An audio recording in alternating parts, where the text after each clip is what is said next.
We spent $300 the first day in ads, and it just went viral. Insane. Like, we're getting $5 book calls, like qualified calls for months. What's your guys' best month with the coaching business so far? 380. 380. That's solid, man. My idea for an offer is there's a lot of single, lonely guys out there that are good-looking, good dudes, but they just don't know how to attract a girl. There's a lot of guys with money that want a girl, that are single, that work in finance and stuff, that are like 30 years old. So ready? $10,000 up front plus $1,000 a month. I'll literally tell you what pictures to take, manage your whole Tinder, put my VAs in there, get you one high-quality date a week.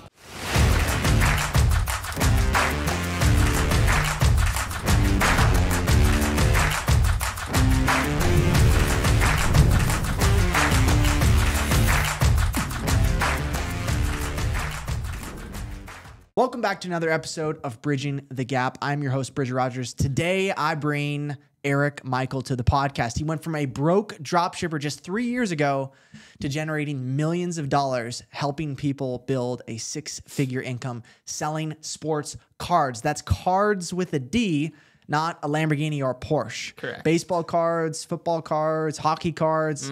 And so today we're about to pull back the curtains and share with you exactly how he's built a multi-seven-figure coaching business in just under 3 years, and also how someone like yourself could get started with selling sports cards and making a nice little side hustle. Eric, welcome to the podcast. Thank you. Glad to be here. It was a long drive. Nah, I live upstairs. It was close. Yeah, he just popped down. We got a good little community here. A lot of the guys, you know, we just had Cole on the podcast. Yeah, it's awesome. This building's awesome. A couple days ago. So, well, cool. So one of the things I was looking forward to bringing you on the podcast for specifically is we were chatting about webinars, we were chatting about ads, we were chatting about so many different skills to build a successful online business.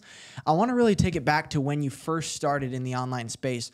What were you doing with drop shipping? And ultimately, what did you find as far as, because there's so many people that want to try drop shipping, right? Okay. And some people are successful. I have a couple guys that have been successful on it. But why for you did you not find success in that? And why did you later find success in coaching? Okay, so it actually starts earlier than that. Okay. And I didn't think of it like the online space, but so it started in about June of 2015. So I'm from a town called Wayne, New Jersey. There's 2 high schools in my town. And I heard about this kid that lived in that went to the other high school, lived on the other side of town. He bought his own car, CAR, with $30,000 when we were 17. Okay. You know, when you're a senior in college, people get their license.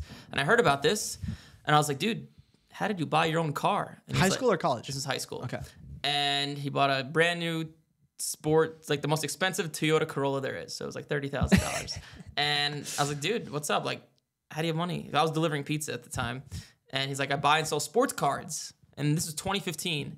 And now sports cards are kind of a big thing after the pandemic. They like really exploded. But back then I was like, no, you don't. There's no way. You saved up this much money from buying and selling sports cards. And cards with a D, guys. Cards with a D.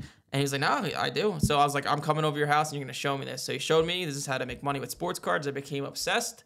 Did it all throughout college. I paid my way through college using sports cards. Wow. And then long story short, I was studying finance and going into my last semester of college. I had an internship, you know, sitting in a cubicle as a financial analyst that lasted for 5 days. I was like, this is the worst experience I've ever had in my life. So I quit, and then I was like, you know, sports cards are cool. At the time, I was making a few grand a month from flipping them and traveling the country going to card shows. But I was like, I got to build something bigger. I cannot get a cubicle job. This is horrible. And so that's when I just got into Amazon FBA. I lost a little bit, and that's when I got into drop shipping. And I got into drop shipping January of 2019. So I was on like a buzzer. I was on like a timeline because I was graduating in May. I needed to make something of myself before May. So I was trying products. I remember I would go to the library every Sunday. I would pop an Adderall, sit there for 12 hours, and just test 4 products every Sunday and let it run for the week. And I did that for 5 months straight, or 4 months straight. And in the last month, in April, I discovered this product that was selling pretty well. It was like this colorful pair of sandals. And you know, I invested a lot of money and time into drop shipping. I bought a $5,000 course. I watched all the YouTube videos you possibly could, all that stuff.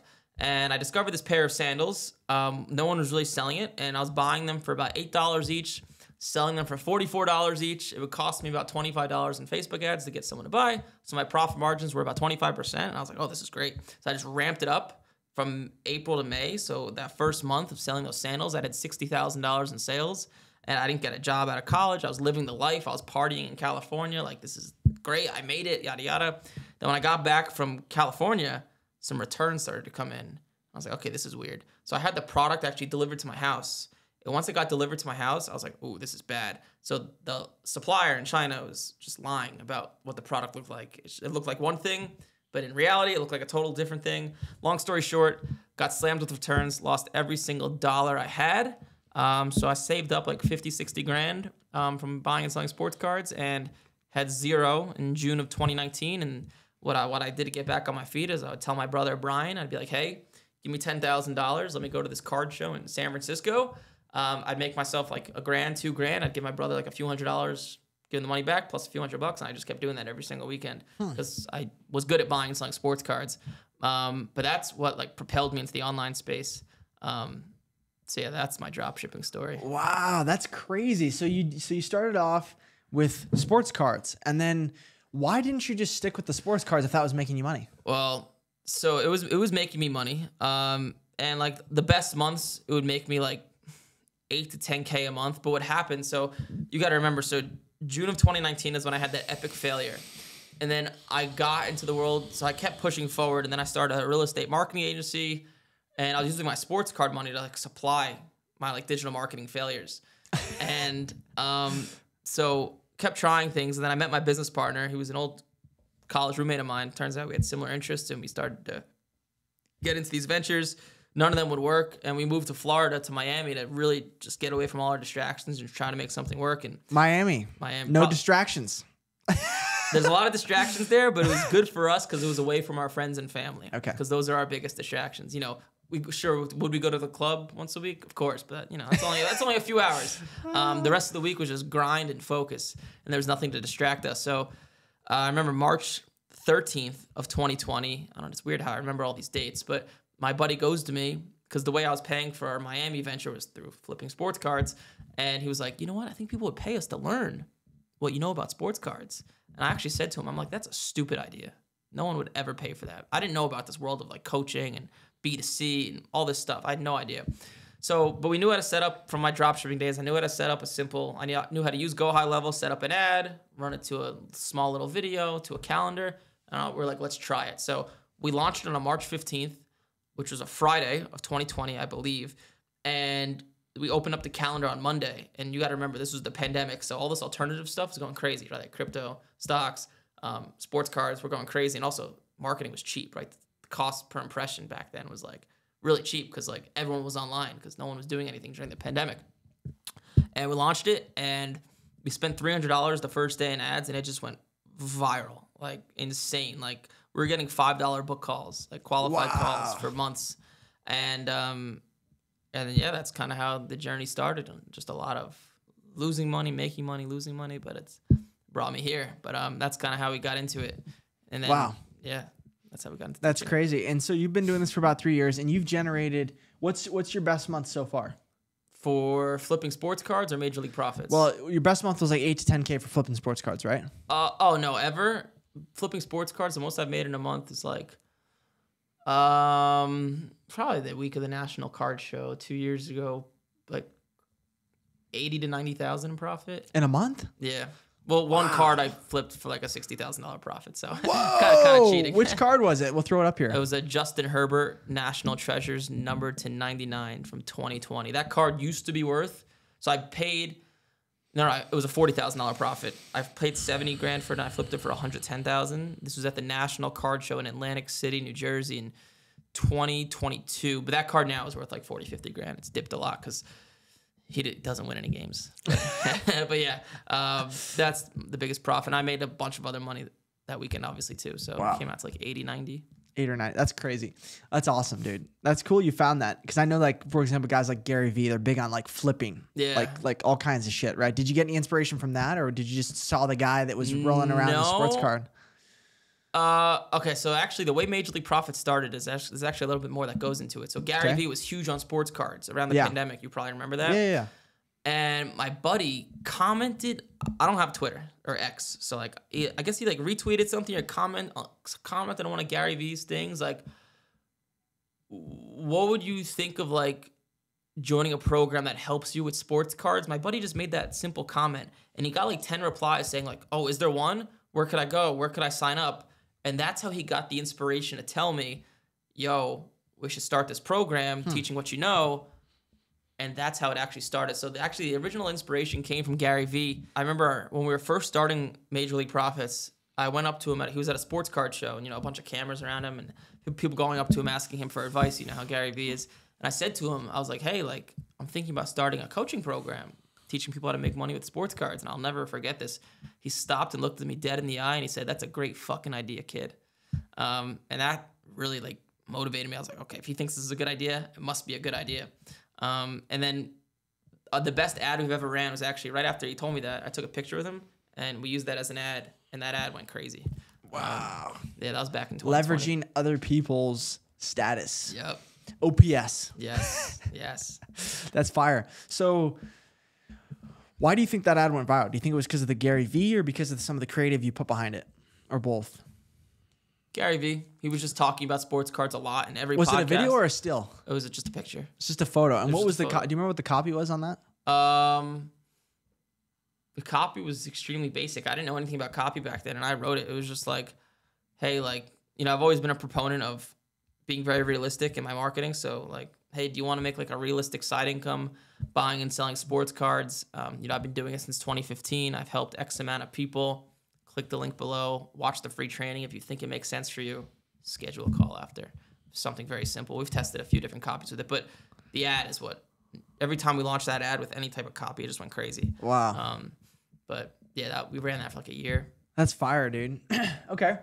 I love it. Yeah, you're giving me some ideas because I've met some cool people, and I feel like you could use that stuff. Yeah, using like the different people I've met.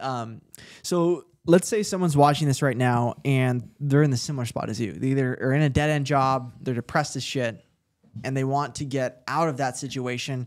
And knowing what you know now, how would you go back into sports cards? What would you do? What's your goal? That's the question, right? There's two different types of people. Like my goal, like, I didn't know anything about business. So my goal when I first was 17 years old delivering pizza, I was like, oh, this is a cool way to make money. I like sports. But then once I had that instance where I quit my cubicle job and I realized that's not the life I wanted to go all in and start like a whole on business, with employees and marketing and sales and all that stuff. But like, I could speak for the people that we help, and you'll see it in all of our ads, is, hey, do you work a 9-to-5 job? Add an extra $1,000 to $2,000 per month. If that's what you're looking to do, sports cards is for you. If you're looking to scale a multiple 7-figure business, sports cards, not for you. Sports cards is like a realistic, simple way to make $1,000, $2,000, $3,000 a month. If you're looking to really make $10,000, $20,000, $50,000, $100,000 a month plus in profit, then my best advice is to, first of all, you have to know digital marketing, right? And there's 2 ways to do that. I did it the wrong way. I started a business and I made tons of mistakes and lost a bunch of money and a lot of ups and downs. Or you could just become a sales rep for a big company, like a big online company, get paid, see how everything works, and then start your own company. I believe that's what Cole Gordon did, right? He worked for Traffic and Funnels. What's going on, guys? It's Bridger. Listen, a lot of you guys watching the podcast want to know how you guys can get a hold of me. Best way is to join my Bridge Builder Brotherhood and shoot me a DM on school. First link in the description. You've got exclusive content, monthly coaching calls with me, and I'm posting all the time in there. It's like our own little social media platform. First link in the description, completely for free. Let's get back to the podcast. Paid to learn instead of trying to figure it out yourself. But that's if you're looking to, go for glory. If you're just a 9-to-5er, you just want an extra few grand a month, I'm your guy. Sports cards is amazing. If you're looking to make $50,000 a month, not for you. Yeah, I like that explanation. So first off, I want to talk about how you've been able to build your team. Because how many people do you have working with you right now? All in all, somewhere between like 15 to 17. 15 to 17 people. And what's your guys' best month with the coaching business so far? 380. 380. That's solid, man. So what have you found? Because you're not solo owner, right? You have some partners? Just one business partner. Just one business partner? What is like the behind the scenes? I'm the face of it. Okay, so he runs the sales team. Would you say he's more like the integrator and you're the visionary? If you've read Rocket Fuel EOS? Yes, I'm the optimistic, creative person that wants to push, and he's the pessimistic, realistic person that kind of holds me down. So it's just like this balance. Ooh, I like that, dude. Yeah. How'd you guys meet? So we went to Rutgers University, which is. Are you from America? Or Yeah. Canada? No, I'm from America. No, my business partner Greg he lives in Canada. Are you from the north? I'm from North Idaho, Coeur d'Alene. Okay, I was gonna say I heard some sort of Midwestern accent. Really? When you were talking, yeah. But the way we met. My family's from like Indiana and stuff. So okay, yeah, I heard the Midwest in there, but sometimes Midwest and Canada, I get confused. But the way we met, so Rutgers University, my junior year, which was 2017 to 2018. I still remember the address of the house, 111 Gilden Street. Okay. I had a bunch of friends from my hometown who I lived with, and we needed a few other people. One of my friends played on the club volleyball team. John, my business partner, John Suarez, he also played on the club volleyball team. And they just hooked up and were like, yo, we need another person. And John was like, yeah, let's do it. And then we lived together. No business-related stuff. John, honestly, was kind of a bum. He'd wake up at noon, get drunk all the time. And I was still doing, I would go out and party, but I was buying and selling sports cards. I was probably a little bit more serious about life than he was. Mm-hmm. And then he flunked out. Then I flunked out a year later. But when he flunked out, he went back to Long Island, where he was from, and he started working for a digital marketing company that focused on SEO. For those of you guys that don't know, it stands for search engine optimization, website stuff. And he got into digital marketing. We didn't speak for like a year. And then I got into digital marketing, right, because I hated that cubicle job. And then just one day we were on the phone for some reason, and John was telling me about like how he works at a digital marketing company, and I was like, oh, like I'm into this stuff too. And like we just started talking more and more. And we're like, all right, we obviously have.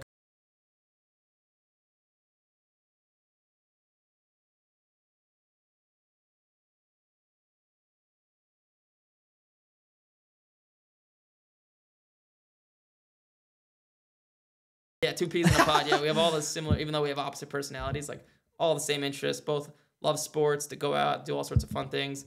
We lived together for the past 4 years with no problems ever. So, do you guys still live together or no? No, because he's close with his family in New York, and I told him I just can't take it in New York anymore. I got to get out. You lived in New York City? No, Long Island, kind of out east by the Hamptons. Okay, a little bit more. So like the suburbs of New York City. And we lived there for years. Well, we lived in Miami, Austin, Long Island, but most of it was in Long Island. Yeah, I just couldn't. I just hated the cold, man. And then I heard about this building we live in. I was like, that is where I belong. Really? That's and when did you move in? July 30th of this year, so 2023. Oh, so you're new. Okay. Yeah. Well, welcome to Scottsdale, my man. I'm never leaving. So. You're never leaving. You love it that much. What do you love about Scottsdale? Dude, all the entrepreneurs you meet. I mean, I can go in order. So it's like, number one is the entrepreneurs and the like-minded people. Number two is the weather. Number three, what you pay. So Scottsdale's not cheap, obviously, but what you pay here versus what you pay in New York, your bang for your buck here is way better. Like, look at all the amenities we have. It's not that cheap, but, you get it. And then number four, just all the outside activities. And then number five, the girls. So, in that order, the girls are amazing. Are you single? Single, yeah. Single and ready to mingle. Yep, I'm pretty. What's your type? Do you have a type laid out, like your dream girl or your ideal type? Or what do you got? Fit blondes, but like fit blondes, then like I don't have a type. Fit blondes, dude. I know what I'm not into, but I don't want to say that out loud. But yeah, I'm a degenerate when it comes to like that's like I focus on my work, but like I forget if I told you this, but I I have virtual assistants that help me find sports cards, and I took one of these virtual assistants and I taught him how to manage my Tinder and Hinge. So he like has scripts he follows, and I pay him on like a commission basis to like get girls' phone numbers. Wow, it's pretty sick. How does it work out for you? It's amazing. How many phone numbers do you get a week? When I first got here and I was more serious about it because it became too much. I was getting like phone numbers a week, 7 to 12 maybe. Wow. And then it gave me the option to be picky, like because I had a bunch of options to choose from, so I'd go.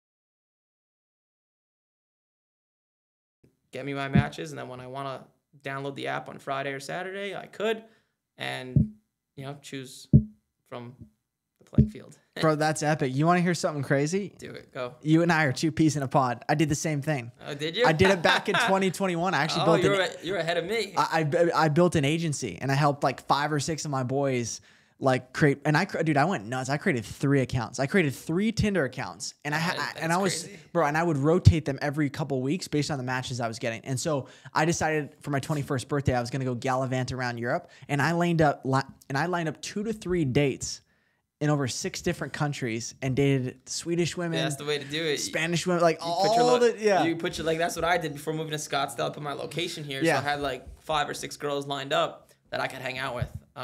That's epic. I had a girl pick me up from the airport in Sweden. That's great. Never met, but she was like ready to like hang out, and so we like hung out, took me out to dinner, showed me around. Ahead of the curve. That's an idea for an offer I always had.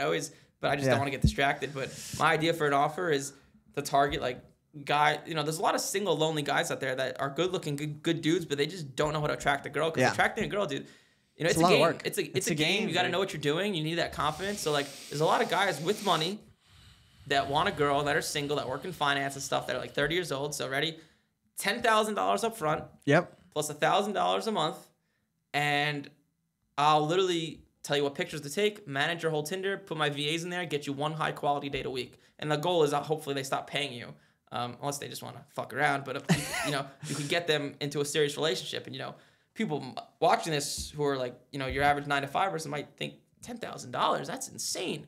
But that's $10,000 that really increases your chances of happiness and finding someone you might love, as opposed to, you know, we pay $100,000 to go to school to learn things that are useless, right? Yeah. But yeah, I've always had that idea for an offer, but you know, the sports card stuff is taken better. Yeah. So like, I've tested it.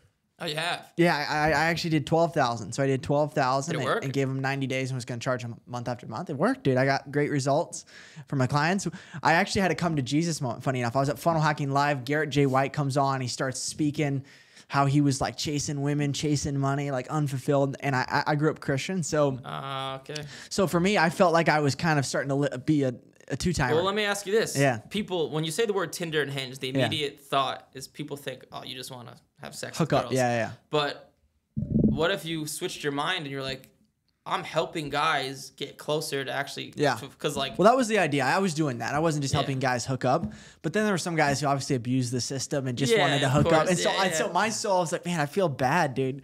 I mean, they're gonna abuse the system anyways. You might as well help them and get paid for it. But yeah, it was a great idea though. It was working. I just couldn't. My soul, it worked though, dude. I was starting to scale it. I had the systems, had the processes. It's a slippery slope. I had like 7 VAs and a VA manager that was training all of them. They were like training. Like it would have taken off. It was 2021, and then, but yeah, I pulled the plug on it. Decided to do something else. Went and sold for Brian Page, B&B formula. Okay, nice. So I did that and scaled that up. What's amazing about a business like that is when you get, I've never been on a sales call, but like it's such an emotional purchase. Like being single and lonely is such an emotional thing, and you really want to not be single and lonely. So like selling something like that is easy, in my opinion. I would think it's easy. It was a lot easier. Yeah, I could imagine, like, dude, a guy comes on in a polo shirt, working in his cubicle job, and he's lonely and hasn't had sex with a girl in a year, bro. He's giving you 10 grand. Easily, dude. Yeah, easy. And especially if he's making 150, 200,000, 300,000, 400,000. I mean, I was closing. He has no expenses. He has no family, right? Exactly. He's saving all the money, got profit. So yeah, it was a good offer, dude. Maybe I'll turn it back on eventually. I found that some of the highest quality women just never use dating apps because they had so much options. Like they walk out their front door. So it's like, that's true. And then the ones that did use it that were also hot, those ones were just like attention whores, dude. Like it's hard to sift through. Dating is a double-edged sword now. Cause like on one hand, right, there's so much more volume. And like you could go on Tinder and meet all these women, but on the other hand, because if you're an attractive girl, you know, you get slams of messages, like Instagram, so like email, Facebook. It really, like, for lack of a better term, gives these girls a sense of entitlement because they have so much self-esteem boost all day. These guys are just telling them they're beautiful. I want to pay for a vacation. I want to take you out. So like, on one hand, you know, a lot of volume. On the other hand, a lot of these girls, you know, just kind of feel entitled, and you know, so it's give and take. But that's just the world we live in now. So. Yeah. So what's been your experience dating in Scottsdale? So this is how it happened. This is how it worked. Came here, hooked up with a bunch of chicks, met this amazing girl. We talked for only 2 weeks, and then we stopped talking because she was too religious. I grew up Jewish, but I'm not religious. She wanted me to go to church every day. So every day? Was she Catholic? No, I meant every Sunday. Sunday, sorry. She was. That's a bit much. I'm not opposed to church. I think church is a great thing. I've been, but that's just not what I want to do on my Sunday. I want to watch football. I want to work out in the morning. And I told her, nope, not happening. And we stopped talking. And you would think after going through something like that, you know, I liked her a lot, but I realized it would never go anywhere. You know, you would go on Hinge and Tinder and these apps and hang out with even more girls. But after that happened, which was like 2-3 months ago, I just like stopped. I just like stopped hanging out with girls. The weirdest thing, I know. It's supposed to flip. But yeah, that's kind of what happened. So that's my dating. I have a hypothesis about that because the same thing's happened to me. I know a bunch of other guys that have had the same thing. I think what happens when you meet a girl that you really like and that doesn't work out and maybe you start to dip your toe in the water a little bit, you're like, shit, they're not as good. So then dating actually becomes a miserable experience because then you're comparing it to the last chick. Yes, that is 100% true. And also the other thing that I didn't mention, so like I'll be transparent. So I've been single. I've only had one girlfriend in my life. So I've been single for 8-something years, like about 8 years. Wow. And I haven't had like, this is going to sound crazy. So, cause I've met so many girls and lived all over, but I've never had a connection. I haven't had a connection with a girl in 8 years until that one. Wow. So like, I think that told my mind, like, well, you could actually connect with a girl. So instead of just wasting your time fucking around, go and find someone you'll actually care about. So like, I think it was like a reality check for me. Like, whoa, like I'm not a permanent fuckboy for lack of a better term. Just, you could actually like someone. I think that's what happened to my brain. Okay. But yeah, it's funny how that worked. Yeah, that's crazy. So it clicked for you. What was your first girlfriend like? Was she also religious and pulling you to church? She was Italian. It was like the end of high school into the beginning of college, but I ruined the relationship because I was going out too much, partying in college. But no, she was an amazing girl, amazing family, like super.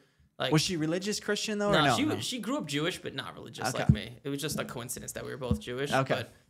But super great girl. And I realized years later, I kind of knew it when it was happening, but like I completely ruined the relationship. Amazing girl, amazing family. Sorry, Lauren. I completely ruined that one. And just that was 100% my fault. But she has an amazing family. Her mom was super. Is she married now? Is she off the market? Dude, I don't know what happened. Oh man, that's a funny story. So what happened with that is we used to run Instagram shoutouts. Okay. We stopped running them, but you know, as you know, with Instagram shoutouts, a lot of the reels you post are very like emotional, sentimental, stuff like that. And my VA, who was doing my content at the time, made a reel with her in it. Her face was blocked off, but she was in it.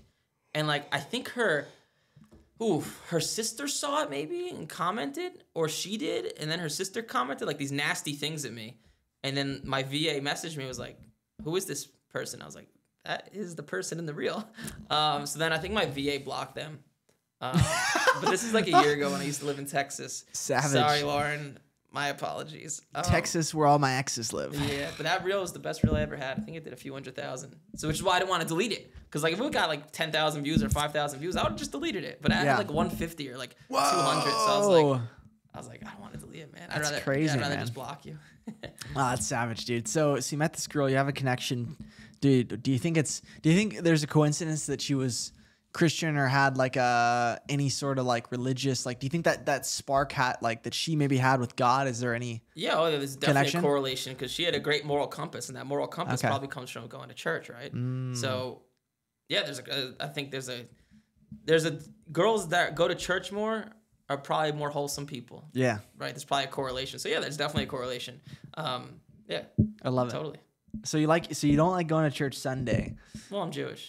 Born and raised Jewish. So that means you go Saturday, or what does that mean? Jewish people either go Friday night or Saturday morning. But once again, I'm not religious. You're not religious anymore, yeah. Born and raised Jewish, yeah. Yeah, okay. That's crazy, dude. So you kind of ran through some of the Scottsdale women. Now you're looking for something serious. I guess so. I think I kind of just have that like I just don't give a shit mentality. Just waiting for it to pop up. I guess so. Like I could really care less because I love business. I love the fact that I just have total freedom every single day. It's just me and my dog. I could do what I want. You got a great dog. I see you walking him all the time. Do you see me with the skateboard? You ever see that? Yeah, dude, I have actually. I've seen you like. Does he pull you on the skateboard? Well, no, that skateboard's electric. It's called a one wheel. It goes up to like 20 miles an hour. What? So because she requires, I feel bad because like she's a dog that requires so much exercise. She's a Basenji. It's not a common breed in America. Basenji. Actually, she's a barkless dog, but she just requires a lot of exercise. Barkless dog? Barkless dog. I've She never heard howls of like that. a wolf when she makes noise. What? But doesn't bark. Yeah. They're from Egypt. They're not common, but I got her because my business partner who I used to live with was allergic to dogs that shed. And dogs that don't shed, are usually like poodles and stuff, but I'm not a fan of poodles. And I found this breed called the Basenji when we lived in Miami, and I drove from Miami to Tampa the next day to get her as soon as I found her. And yes, but I take her on that skateboard because she requires a lot of exercise. What's the dog life like? You like it? Oh yeah, I love it. I love having a dog. Just How many times do you have to take your dog out? 3 to 4. 3 to 4 times a day. Do you enjoy like getting out though and getting a walk and taking a break, or no? No, the only time I enjoy is when I'm on the skateboard. Honestly, that I enjoy. I just put in my headphones. There's a big neighborhood back there, like straight back there. I just take it right through that neighborhood for a few miles and come back. Oh yeah. So Cool, that part I enjoy. The skateboard I enjoy. Very cool. So how do you spend your days now? Like what is a day in the life of Eric? If we followed you around with the camera, what time you waking up? What time you going to bed? What are you doing first thing in the morning? What's your day look like? So my day looks like, so I wake up, alarm goes off at 6 a.m. I get down to the gym. We have a gym right downstairs at about 6:10 a.m. Then I work out till about 7:10. I get on my computer from 7:30. You know, just like any, you know, how we've been taught, us business owners do the most highest leverage tasks first, because my mind is sharpest in the morning. So whether it's recording ads, writing emails, watching a course, writing copy. So on Wednesdays I do my YouTube videos. So that goes to like 11 or 12, and then I usually meetings for a few hours. And then right now, actually, I had to hop back on the sales calendar because we're testing something new. So right now, my days are actually, I have a lot of calls, potential new people coming in.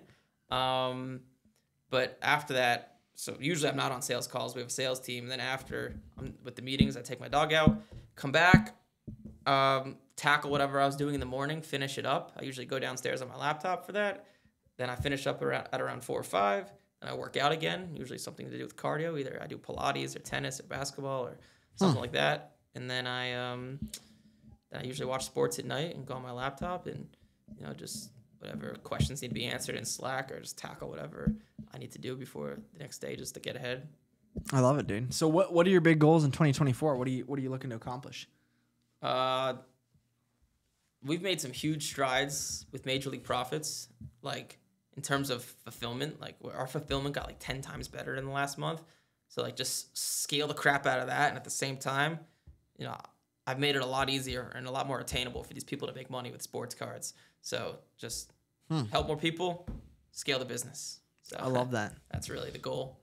Okay, so scale the business, and at some point, right? Like we've all gotten there. If you're a successful business owner, which is like you already start making like a good amount of money, like it's not going to change your lifestyle unless you get to like a whole new level of wealth. So for you, what keeps you driven? Like what drives Eric? Is it more money, more impact?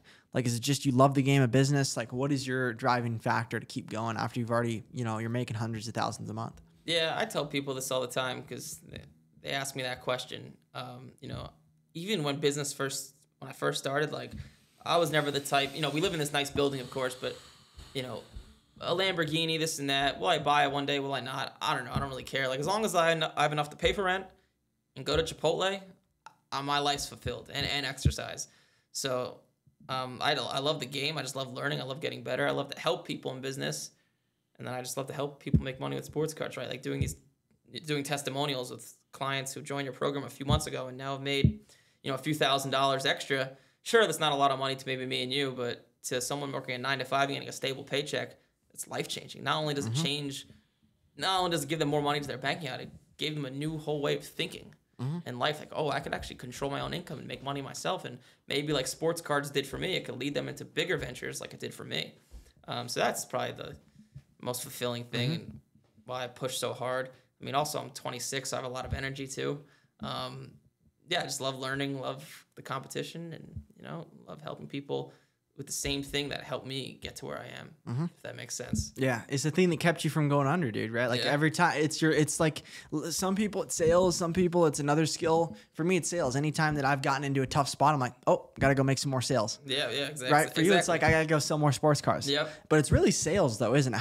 Dude, let's talk about this for a second. How do you take... Like, is there any sort of salesmanship that goes into sports cards, or is it purely just understanding the market and finding the right card? Understanding the market. Sales is very little. You could You could be the driest, most boring person ever and make a lot of money from sports cards. Okay. So sales, not much. Understanding the market, yes. So the way to make money in sports cards, there's 2 ways. The first way, it's a 3-step process. So what you could do, you could buy sports cards And these sports cards can be found all over the place. Card shows, eBay, Facebook, Instagram, they're all over. And what you can do is get them graded. What grading a card means is you're buying it, you're sending it to this company, and this company is grading it based on its quality and condition. If the quality and condition is good, the card will go up 2, 3, 4 times. So for example, this is a big example. This could be done with cards that are like $100, $200 usually, but I buy more expensive cards at this point. So I bought a card of Shohei Ohtani, right? It's a big player for the Dodgers now, and I paid $9,750 for the card. And I actually I met the guy in person. Actually, I gave him cash, or my buddy did in Pennsylvania. He gave him cash, and I sent the card into grading to this company called PSA. It graded a 10, and this is a big card, so it's went up a lot. So like now I have an offer of $28,000. I said no to it because I think the card's worth more. But so you can buy a card, get it graded, and make money. And the same principle applies with cards that are $100. You can buy a card for $100 of Anthony Edwards, Trevor Lawrence, any of these guys, get it graded. Once it grades a 10, it's worth a lot more money. But you have, I'm making it sound easier than it actually is. You have to understand how to negotiate, how to find the value of these cards. Is the card in good condition based on the corners, the edges, the centering, the surface, the autograph? If all these things check out, get the card graded. It grades a 10. You can make, realistic money. And it's great because you just need your phone and a Wi-Fi connection and a post office, I guess.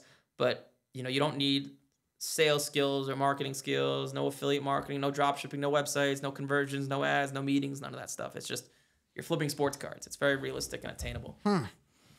That's interesting. So do you know what the history of sports cards is? Because for me, when I'm thinking about a piece of paper with someone's face on it, and it's worth 10 grand, 100 grand, 50 grand. There's an autograph on it. Well, there's an autograph, I guess. Yeah. Is that what makes it valuable, the autograph? There's cards not autographed, especially vintage ones that sell for boatloads of money. What's the history of sports cards? Where did they come from? When did they first start? And why do they appreciate so much? That's a good question. What's going on, guys? It's Bridger. Listen, a lot of you guys watching the podcast want to know how you guys can get a hold of me. Best way is to join my Bridge Builder Brotherhood and shoot me a DM on school. First link in the description. You've got exclusive content, monthly coaching calls with me, and I'm posting all the time in there. It's like our own little social media platform. First link in the description, completely for free. Let's get back to the podcast. Question. So sports cards. So the golden era of sports cards, if you say that word today, it refers to cards from usually 1959 and below. So the reason that's the golden era is because back then in the 50s, 40s, 30s, these cards, a lot of them came from, before that. So like the 1910s and 20s, these cards came from cigarette packs. Then companies like Topps. Have you heard of the company Topps? I think so. They produce like sports stuff and sports cards as well. Yeah. They started producing sports cards in the 40s and 50s, I think. And people didn't think anything of them. Like they would just throw them around, play with them, throw them out. Like they were worth probably less than a piece of toilet paper. But because so many people in the 40s and 50s threw out cards and they thought they were trash, there's not a lot of them. So those cards from that era are worth a lot of money. And then you go into the 60s and the 70s and the 80s and the 90s, some of it, sports cards got really big, really, really big, like really big. And the market actually crashed in the 90s. The reason the market crashed in the 90s is because, let me give you an example. So like Ken Griffey Jr., right? You know, the baseball player? So his rookie card's from 1989. And you might hear someone that'll say, how could a Ken Griffey Jr. card be worth less than a Zion Williamson card? Well, because Ken Griffey Jr.'s rookie card back then in the 80s, they would take the same exact card of the same exact picture and just print tens of thousands of them, right? So a lot of supply, which eventually the demand goes down, market crashes. And they did that for all the players, right? One player would just have one rookie card and they'd print the thing 1,000,000 times. Now, so the market crashed at some point in the 90s. I wasn't alive. And then coming back around 2010, 2011, 2012, the market started to revitalize, if that's the correct way to use that word. And what these companies did, they looked back into the past and said, okay, the market crashed in the 90s because we kept producing the same crap over and over again. So nowadays, if you look at a card of, let's say, LeBron James, right? He has hundreds of different types of rookie cards, autograph, not autograph, this color, that color, the name of the product is this and that. So they made a lot of diversification. So you'll have LeBron James rookie cards. There's ones out there that are worth millions.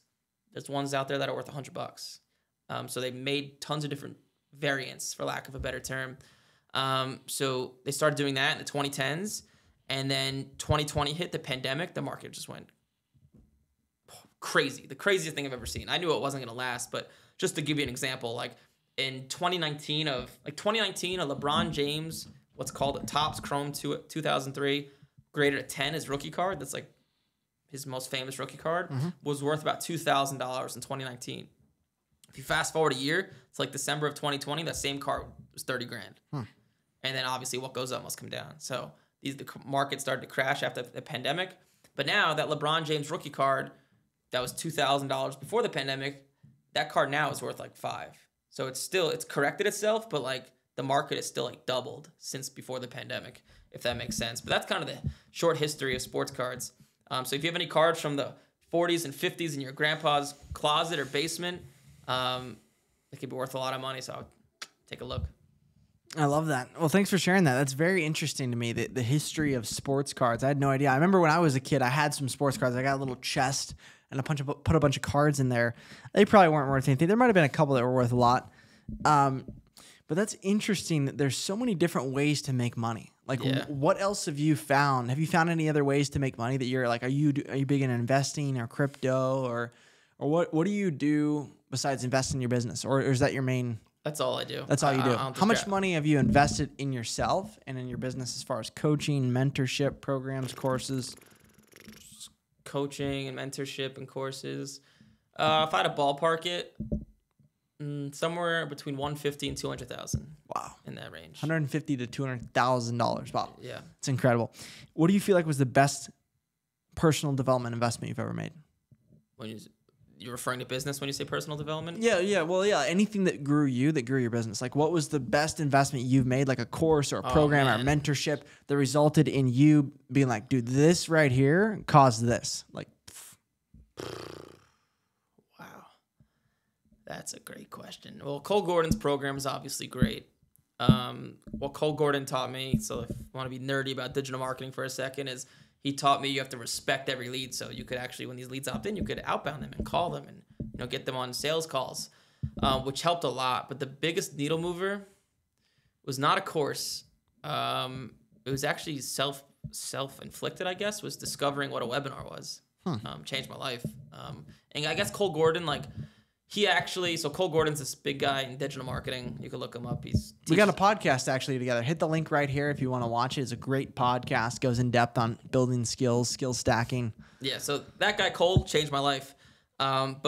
So I had a meeting with him one day, and he was saying to me about I asked him, I'm like, dude, this VSL funnel, calendar, book a call, close them. It's just not working. Like, I don't know. I can't scale it past $100,000 at these bad profit margins. And I said, you were saying that, or he was? I said that to him, and he was trying this webinar stuff out.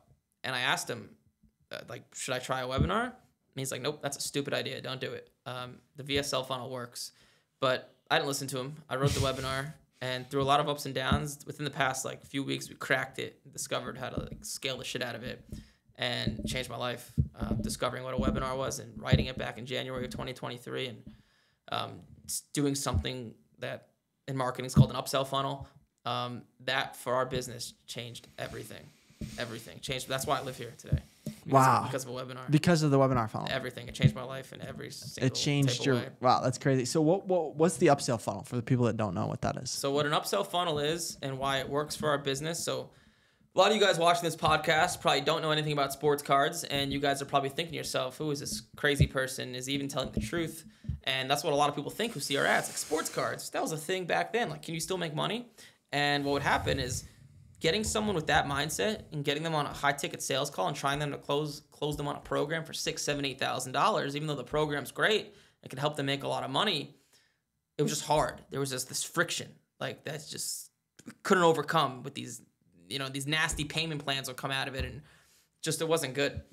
And what a webinar does, it's this long presentation where you usually sell a product in between a few $100s to a few $1,000s. And basically, I took my program, condensed it, and sold it for $1,000. And the people that were qualified, financially qualified, and wanted more coaching, then we upsold them to the $8,000 program. That's what it was at the time. We changed the price sometimes. What's it at now? $7,800. But what that did is these people that bought the $1,000 program who would never give us $8,000, they would go through the $1,000 program, go through some of the videos, and be like, "Oh wow, this guy knows what he's talking about. This is real." And then when we get them on a call about the upgrading program, about the bigger program, they were ready with their credit card in hand. So giving them a small taste just for our business. Alex Hormozi once, this is off topic, not that off topic, but Alex Hormozi once said in a speech one time he was giving, and this was only 10 seconds, but I still remember it to this day. He said something about how Gym Launch is a company this guy owned. He scaled it to millions of dollars a month. He said, you know what? YouTube ads just never worked for us. And when he said that, I thought to myself, I was like, damn, this guy Alex Hormozi, super smart, has all the money in the world, super motivated. He just couldn't get YouTube ads to work. That must mean some things just work for some businesses and some things don't. It's just the nature of the business. And a high-ticket sales funnel, VSL funnel, just with our messaging, my face, so the way sports cards is, just wasn't it. But a webinar, that is it. You need to get people to give you a little bit of money before they give you much more if you want to be able to help them at a higher level. So, that's when when Hormozi said that, and then I discovered a webinar, and then after taking this past year to crack the webinar, it changed my life in every type of way. Wow. Talk to me about creating a webinar. Let's say someone's watching this, that they've already got a coaching business, they're doing 20, 30, 40, 50, 60,000 a month. Why do you feel like the webinar funnel worked for you? And who could it work for? It only works for B2C. Okay. It does not work for B2B. And you need money to spend on ads, to test things.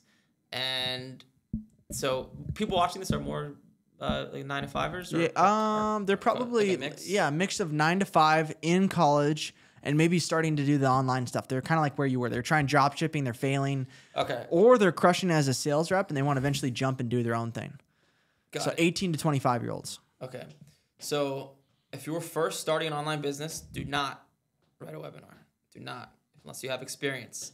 And so for us, the webinar worked because sports cards are so green. When I say green, I mean people are like, what the hell is this?